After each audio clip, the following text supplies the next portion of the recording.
গরুর ঘাস দিয়েও যে পাকোড়া বানানো যায় তা এই ভিডিওটি না দেখলে আপনি বুঝতেই পারবেন না যে এরকম মজাদার ইউনিক একটি ইয়াম্মি পাকোড়াটা আমি গরুর ঘাস দিয়ে বানাই ফেলাইছি। দেখেন আমি কিভাবে এই পাকোড়াটা বানাইছি।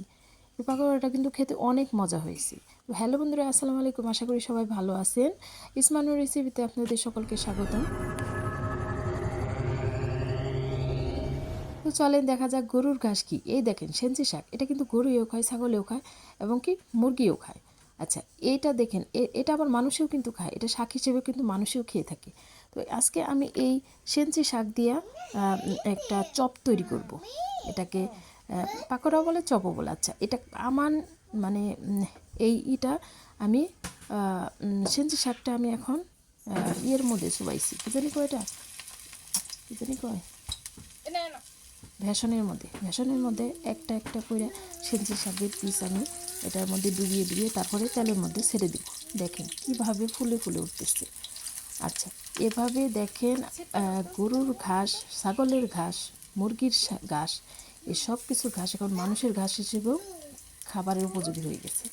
তো এটা খাওয়া কিন্তু ক্ষতি না, এটা খাওয়া উপকারী আছে। তবে ভাজা পোড়া খাওয়াটা ক্ষতি, এটা আমি বলেই যাচ্ছি। ঠিক আছে, দেখেন এভাবে আমি এক এক করে 4-5টা সেঞ্চি শাকের রোল, চপ তেলের মধ্যে দিয়ে দিলাম। এখন আমি এটা 1 মিনিটের মতো চুলাটা মিডিয়াম লসে রেখে এগুলো ভেজে নেব। এগুলো ভাজতে কিন্তু একদম সময় কম লাগে, কারণ বেগুনিতে যেটুকু সময় লাগে তারও অনেক কম লাগে, কারণ এটা খুব পাতলা পাতা, এই জন্য এটা সময়টাও খুব কম লাগে। আচ্ছা, এই তো দেখেন আমি এগুলো আবার উল্টিয়ে পাল্টিয়ে ভালো করে ভেজে নেব। তো এই রোজার মধ্যে পাকোড়া, বড়া এবং চপ এইগুলাই মানুষ বেশি খায়। আসলে এগুলো বেশি খাওয়াটা স্বাস্থ্যের জন্য খুবই খারাপ, কিন্তু কি করা যাবে, এটাই দেখা যায় যে সবার পছন্দ। এই তো ভাজা হয়ে গেছে, এখন আমি একটা ছাঁকনি দিয়ে উঠিয়ে নিচ্ছি। তো দেখেন কত সুন্দর ইয়াম্মি হয়েছে, দেখতেও অনেক সুন্দর লোভনীয় হয়েছে। এভাবে আমি আরও কয়েকবার এগুলো ভেজে নিচ্ছি।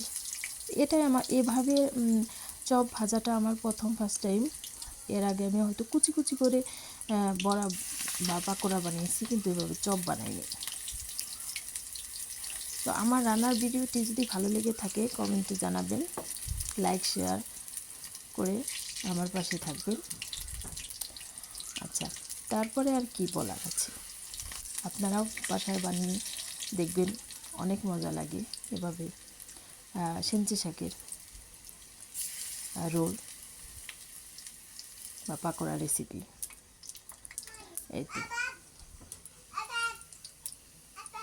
তো আবার আপনারা অনেকে বলতে পারেন যে আপনি গরুর ঘাস, ছাগলের ঘাস, মুরগির ঘাস এটা কীভাবে খাচ্ছেন। এটা কিন্তু খাওয়া ক্ষতি না, এটা খাওয়া ভালোই।